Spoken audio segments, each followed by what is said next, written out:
சென்னையில் டோல்கேட்டில் நிற்கிறோம். 8 வண்டி வரிசையாக வந்தோம்.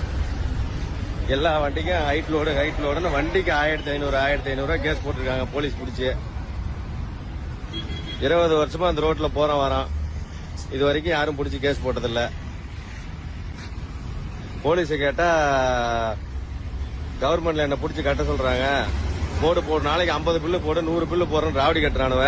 Spot point போடுங்கிறாங்க. இப்போ இவங்க போட்டிருக்க வீடியோலே தெரியுது கிளீனா அந்த வண்டியை விட லோடு வந்து ஹைட்டா இருக்குன்னு சொல்லிட்டு. அப்ப போலீஸ் இவங்களுக்கு ஃபைன் போட்டது தப்பே கிடையாது. ஏன்னா மோட்டார் வெஹிக்கிள் ஆக்ட் படி பாத்தீங்கன்னா ஒரு வண்டியோட நீளம் அகலம் எவ்வளவு இருக்கோ அதுக்கேத்த மாதிரிதான் வந்து நீங்க வந்து லோடு எடுத்துட்டு வரணும். அதை மீறி போச்சுன்னா கண்டிப்பா ஓவர்லோட தான் வந்து கன்சிடர் பண்ணுவாங்க. அதன்படிதான் வந்து போலீஸ் வந்து ஃபைன் போட்டிருக்காங்க. தப்பே கிடையாது. இவர் வந்து இந்த வீடியோலே சொல்றாரு 20 வருஷமா நாங்க வரோம், இது மாதிரி இது வரைக்கும் ஃபைன் போட்டதில்லை அப்படின்னு சொல்றாங்க. 20 வருஷத்துக்கு முன்னாடி நீங்க வந்து என்னென்னலாம் அட்ஜஸ்ட் பண்ணிட்டு போலீஸ் அட்ஜஸ்ட் பண்ணிட்டு என்னென்னலாம் கொடுத்துட்டு நீங்க வண்டியை ஓட்டிட்டு வந்திருப்பீங்கன்றது கண்டிப்பா தெரியும். இந்த ஆட்சியில இதெல்லாம் வந்து நடக்கவே நடக்காது. நீங்க வந்து ஆட்சியை குறை சொல்லாதீங்க. நீங்க அதிக லாபத்தை சம்பாதிக்கிறதுக்காக நீங்க வந்து எவிலோட ஏத்திட்டு வருவீங்க, யாரையாவது விபத்து ஏற்படுத்துவீங்க, உங்க இஷ்டத்துக்கு நீங்க எடுத்துட்டு வருவீங்க சட்டத்தை மதிக்காம. அதனால வந்து நீங்க 20 வருஷமா ஃபைன் போடல, இப்ப ஏன் போடுறாங்கன்னு நீங்க கேட்கறது வந்து ரொம்ப தப்பான ஒரு விஷயம்.